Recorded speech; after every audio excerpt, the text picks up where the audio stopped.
Night 2 of the WWE Draft has come and gone, and just as we did on Friday, we're going to run down every single draft pick here to give my thoughts on all the results to the 2024 Draft. And there was a little bit more shaken up of the rosters on Monday night opposed to Friday. Listen, I get the complaints out there. A lot of people saying, what's the point of the draft? There was barely any change. This, that, and the third. Listen, as I said on Friday, I didn't think a lot of people really needed to change brands anyway. Some people in the women's division, some tag teams, some NXT call-ups, those were top priority to me. A lot of the main event scenes on both Raw and SmackDown didn't really need touching. However, WWE is obviously going to make the biggest deal they can out of the WWE Draft. So how do they do that? Do the big sports-like presentation, spread it across both nights, and do as they've done the last several years and basically put everybody in almost a free agency for the next couple of days until they draft everybody. I mean, that's basically the concept, right? Again, I understand the complaints. Do we need a two-night draft where every single person's getting drafted?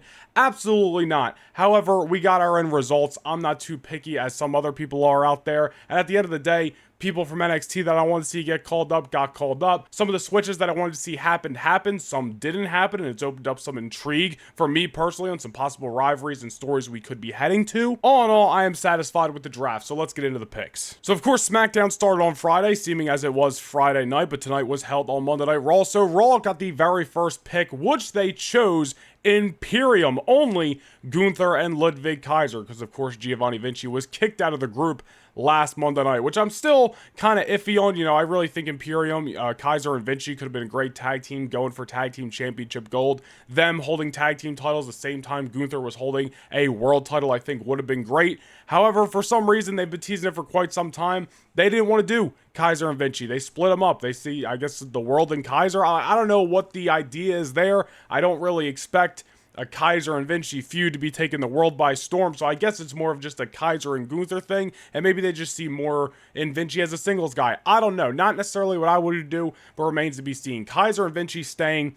on Monday Night Raw. Did I say Kaiser and Vinci? Kaiser and Gunther, excuse me, staying on Monday Night Raw. Little bit disappointed, I will say. I wanted Gunther to go to Friday Night SmackDown. I really wanted to see that Gunther versus Cody Rhodes feud for the WWE Championship. Outside of the match with The Rock, Gunther and Randy Orton were the top two feuds, I thought, for Cody Rhodes that we could line up throughout 2024 and maybe even into 2025 on the road to WrestleMania 41. Gunther staying on Raw. I think with Gunther staying on Raw, I very much could see him being in the World Championship picture over the next couple of months. You know, Drew McIntyre, I expect to be challenging for that gold. CM Punk, I expect to be in that picture. Seth Rollins, I expect to be in that picture when he comes back. But Gunther, another guy, especially with the King of the Ring coming up, that not only could look at to possibly be wearing that crown at the end of May, but Gunther staying on Raw, winning the World Championship at the end of the summer at Bash in Berlin just became that much more of a possibility. And who knows, maybe even if Gunther isn't going to be World Heavyweight Champion, maybe they're playing the long game with Gunther and Cody Rhodes. We're going to get that feud eventually. We're going to get that match eventually. And maybe Cody versus Rock isn't going to happen at WrestleMania 41. You never know. Maybe Gunther stays on Monday Night Raw to keep apart Cody and Gunther for the longest time. Maybe Gunther wins the Royal Rumble match next year and challenges Cody Rhodes for the WWE Championship at WrestleMania 41. I'm not saying it's going to happen, but it's a possibility. Gunther and Cody's money. WWE knows that. Eventually it's going to happen, but for now, Gunther and Ludwig Kaiser staying on Monday Night Raw. First pick for SmackDown on night 2 was Jade Cargill. Jade Cargill staying on Friday Night SmackDown, which was kind of expected, not even before Friday, but definitely after Friday when Bianca Belair was drafted to Friday Night SmackDown. Of course, Jade and Bianca challenging for the women's tag team titles on Saturday. I do expect them to win the women's tag team championships from Damage Control. Jade Cargill staying on Friday Night SmackDown. And speaking of Damage Control, Asuka, Kairi Sane, Io Sky, and Dakota Kai drafted to Monday Night Raw. My only, oh man, about this is you could have sold me on an Io Sky and Bayley rematch. I could have been down for that. But Io Sky, I do think is one of the top maybe three women, I would say. Let's get that out, plural, there to possibly win the Queen of the Ring tournament next month. I'm thinking Io Sky, I'm thinking Tiffany Stratton, and I'm also thinking Liv Morgan. I think those are your top three candidates in my eyes to possibly win the Queen of the Ring tournament next month. Io Sky as well as the rest of Damage Control heading to Raw, and I think them getting away from Bianca Belair, who they've had a lot of history with, was very important in this draft. So Bianca staying on SmackDown, Damage Control going to Monday Night Raw. And then last but not least for the first round, we had Kevin Owens staying on Friday Night SmackDown, which was to be expected. Randy Orton staying over there, and I think KO and Orton are not gonna be leaving each other's side for a while. You know, they're doing the RKO show on SmackDown this week. I think WWE is gonna be starting to sink their teeth a little bit more into KO and Orton as a tag team, and I don't think it's gonna be something that lasts forever. I don't think it's gonna be, you know, an RK Bro run where, you know, Orton and Matt Riddle were never supposed to be a team, and then they went on the team for quite some time. But Owens and Orton, there's obviously something there, some great chemistry. They're gonna be wrestling the Bloodline on Saturday. Plus, I do think eventually Orton's going to be going after Cody Rhodes in the WWE Championship. And if they decide to turn Randy Orton heel, Orton turning heel on Kevin Owens could be the kickoff to that heel turn, which eventually maybe leads him into a match with Cody Rhodes. And Owens staying on SmackDown to be involved with the Bloodline stuff also made a lot of sense. KO staying over there. And then we get into round number 2. CM Punk staying on Monday Night Raw. No surprise here. As I've been saying in a lot of videos as of late, Damian Priest, Drew McIntyre, CM Punk, Seth Rollins, and maybe even Gunther. I think the names that will be surrounding the World Heavyweight Championship throughout 2024. So Punk staying on Raw, and eventually we'll get to Drew McIntyre. But those guys being on the red brand just kind of made the most sense. You had the Pride, which I think we're officially calling them the Pride now. It was kind of like a name that was there, but WWE wasn't really referring to it. But tonight they called them the Pride, and maybe they have, and I've just missed it. But Bobby Lashley, Angelo Dawkins, Montez Ford, and B-Fab staying on Friday Night SmackDown. Hope to see some good things there. Not much to say about the Pride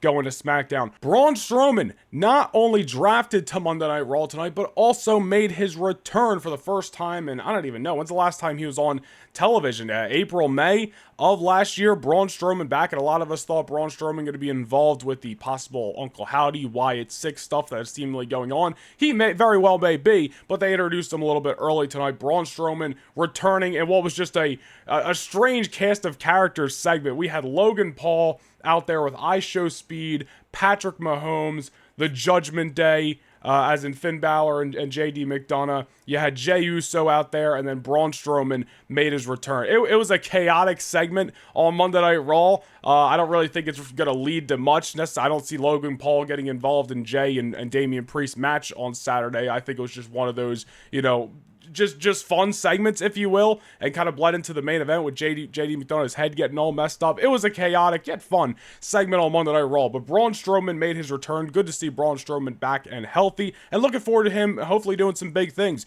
on Raw. I'm a fan, so Braun Strowman back on Monday Night Raw, and we end the second round with Tiffany Stratton staying on Friday Night SmackDown. Going to be going after Bayley and Naomi this Saturday at Backlash. And as I said earlier, look out for Tiffany. I think she is one of the top 3 women to possibly win Queen of the Ring next month. We move into the third round. The LWO collectively, that even includes Carlito, even though he wasn't featured in this graphic that is on your screen, but the LWO drafted to Monday Night Raw, and Legado del Fantasma right after was drafted to Friday Night SmackDown. So happy to see these two units go their separate ways. I wish we would have gotten one more Rey versus Santos blow-off matchup. I think that's the only thing I was kind of waiting on, but you didn't really need it. I just personally wanted to see it, but I'm happy to see these two units go their separate ways. I think the feud had kind of run its course, and now we're kind of heading into a new chapter with Carlito pretty much exiting the LWO, even though that he kind of got drafted with them tonight, as if he's not kicked out of the group yet. Regardless of the logic there, it doesn't really matter.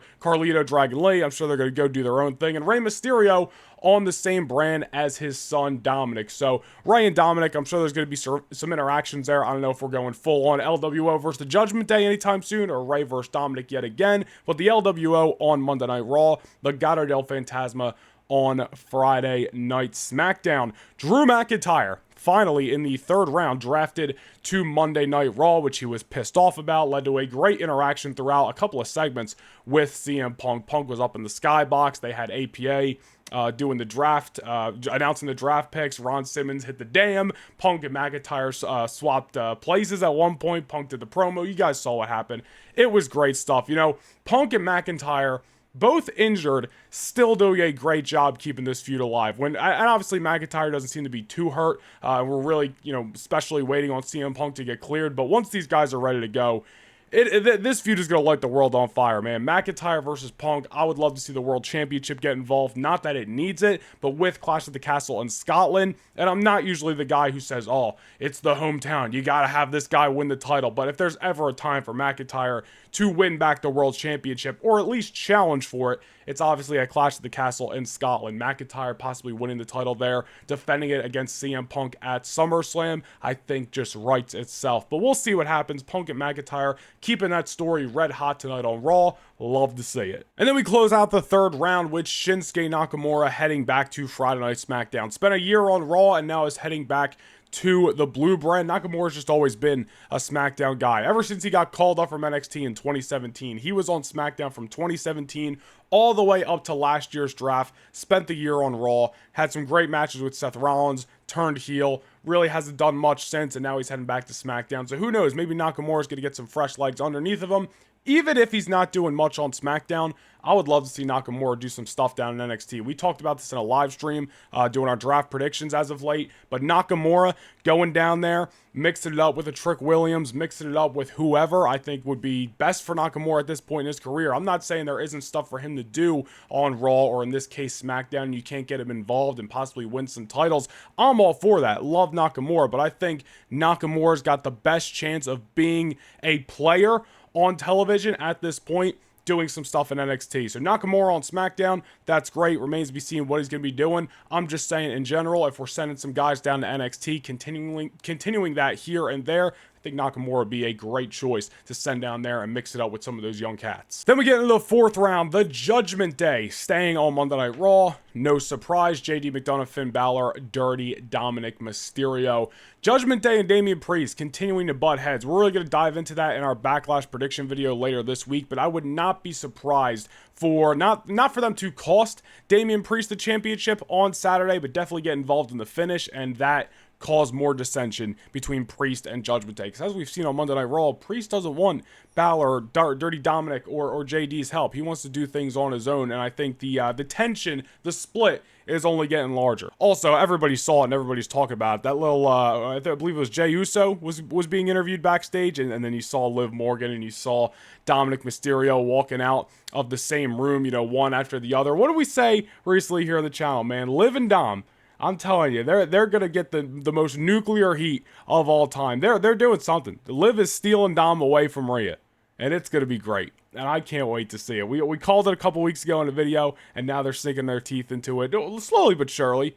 But Liv and Dom, look out. They're going to take the summer of 2024 on Raw by storm. Naomi staying on Friday Night SmackDown. Same thing with Tiffany Stratton fighting for the belt this Saturday. No surprise there. The pick I was waiting for all night long. One of my favorite wrestlers going today. The Tsar, the Mad Dragon, Ilja Dragunov is heading to Monday Night Raw. I am super amped up on this pick. Do I expect him to win the King of the Ring tournament? Nope. Do I hope he is at least participating in the King of the Ring tournament? Absolutely. I'm not saying you got to rush in the Dragunov and Gunther, but you absolutely could. You could absolutely send them into the King of the Ring tournament and have them beat the hell out of each other, man. Dragunov, one of the best wrestlers in the world today, in my opinion, and it goes far and beyond just being a great wrestler. Dragunov has developed this amazing character, in my opinion, where everything matters, everything looks legit, everything down to his promos, to his facial expressions, to his entrance, to his aura.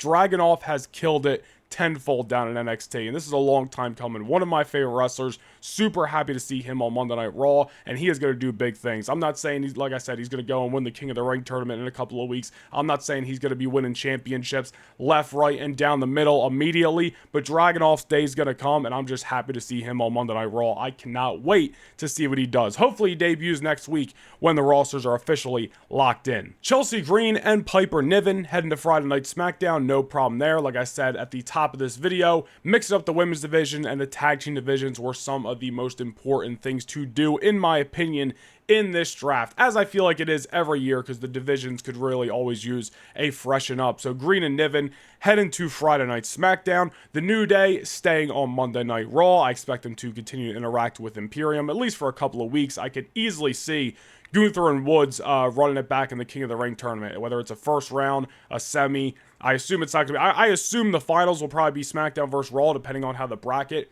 plays out, remains to be seen. But definitely see another Gunther and Xavier Woods match maybe down the line, remains to be seen. Pretty deadly, staying on Friday Night SmackDown.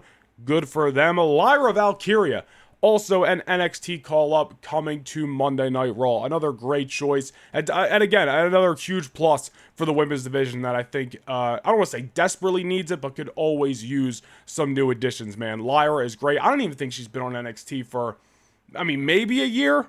Correct me if I'm wrong, maybe a little over a year, but Lyra is great down there. Just lost the NXT Women's Championship at Stand. Well, you guys can't see it because the graphics in the way. But at Stand and Deliver, I got the poster back there. Happy to see her on the main roster. I think she's going to do big things. I personally believe. And Candice LeRae and Indy Hartwell going to Friday Night SmackDown to end what was the 5th televised round. And then we get into our final televised round of the draft. The Final Testament, Karrion Kross and the AOP heading to Monday Night Raw. I love all these guys, man, and I really hope they do something good on Raw. I know the AOP are challenging for the NXT tag team titles tomorrow night. I'm not expecting them to win, considering Frazier and Axiom just won the belts a couple of weeks ago, man. But Authors of Pain, Akam, and Razor, I could definitely see making a run for the World Tag Team titles in the near future. And I think Karrion Kross, one of those guys who randomly gets a lot of hate. I don't want to say a lot of hate, but just people like to bash him on social media for some reason. And I think the dude's great. I think, especially, like, he's posting promos on social media all the time,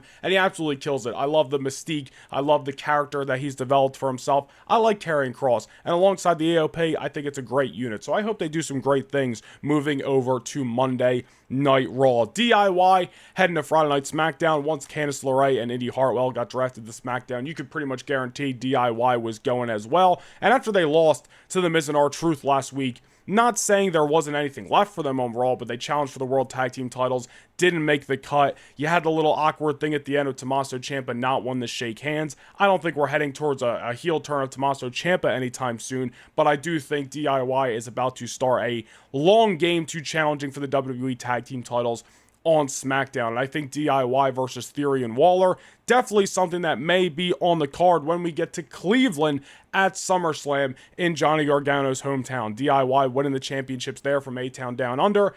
Very much a possibility in my eyes. Final two televised picks. Big Bronson Reed staying on Monday Night Raw. Dude laid out Sami Zayn and Chad Gable tonight, and then held up the Intercontinental Championship, so him staying on Raw definitely made the most sense. And then Blair Davenport from NXT heading to Friday Night SmackDown. As I've said multiple times in this video, the women's division should have been a top priority in this draft, and it seemed to be. Blair Davenport, some fresh blood in the SmackDown women's division. Good for her. Hopefully she does some great things. It really just helps mix it up on that show. But that was it for all the televised picks on Monday Night Raw tonight for the 2024 draft. Of course, they will be doing more picks on social media. Not too many notable people left. I think like New Catch Republic still on the board.